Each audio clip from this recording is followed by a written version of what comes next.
Salut à tous et à toutes, c'est Chris. Je suis content de vous retrouver aujourd'hui, toujours par ce bel été où la température est un petit peu plus fraîche, ça commence à aller un petit peu mieux. Enfin, un petit peu mieux, moi j'aime la chaleur, mais bon.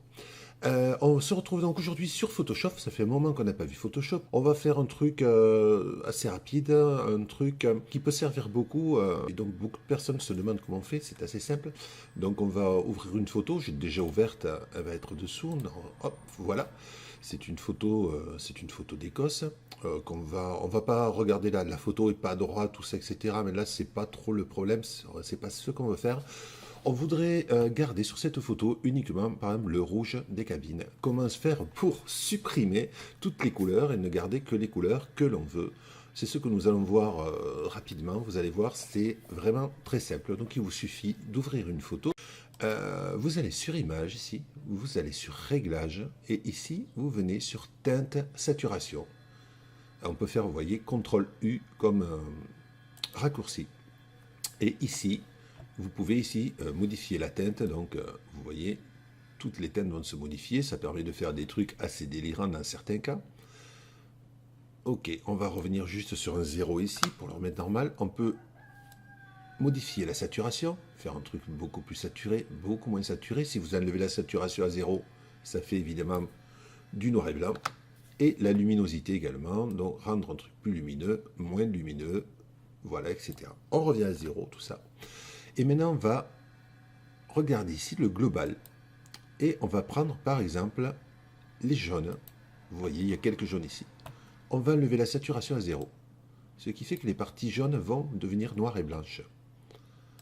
On va prendre les verts. Je ne sais pas s'il y en a vraiment, mais on va voir. On va le supprimer aussi.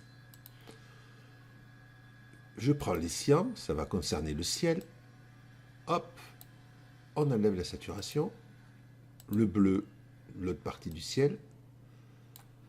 Et voilà notre photo, on a gardé donc que le rouge. On aurait pu garder également le bleu, c'était facile, en rajoutant sur le bleu la saturation, même on peut en rajouter.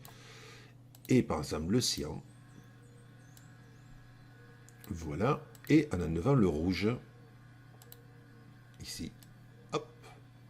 Alors là j'ai trop rajouté en fait de cyan, ce qui fait que c'est pas très joli. Voilà, on aurait pu faire ceci. Et là, vous voyez qu'il reste encore du rouge parce que ceci, c'est du magenta en fait. Il suffit d'enlever le magenta et voilà. On va revenir donc sur le rouge. Je vais vous faire voir autre chose tant qu'on y est. Donc le rouge, on va le remettre à 0. On va taper juste donc 0. Voilà. On va resupprimer les cyans et les bleus.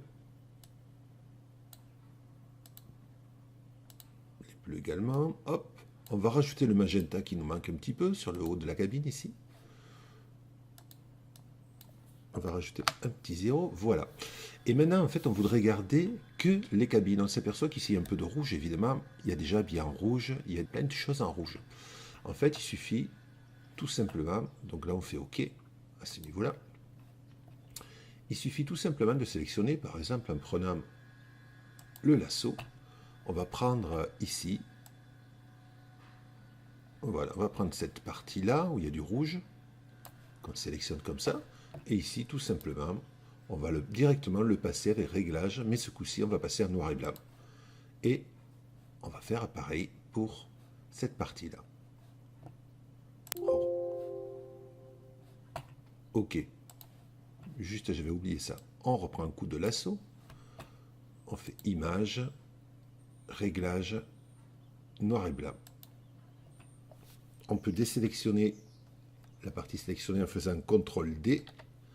Et voici notre photo, on a gardé que les cabines en rouge.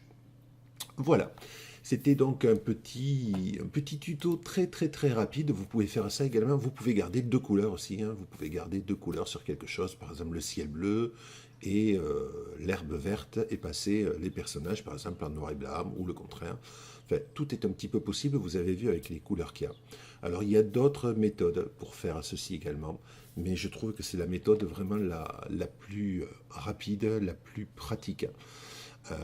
Voilà, j'espère que ce tuto donc vous a plu. Si ça vous a plu, comme toujours, n'hésitez pas à lâcher un petit pouce, à vous abonner à la chaîne si ce n'est pas fait.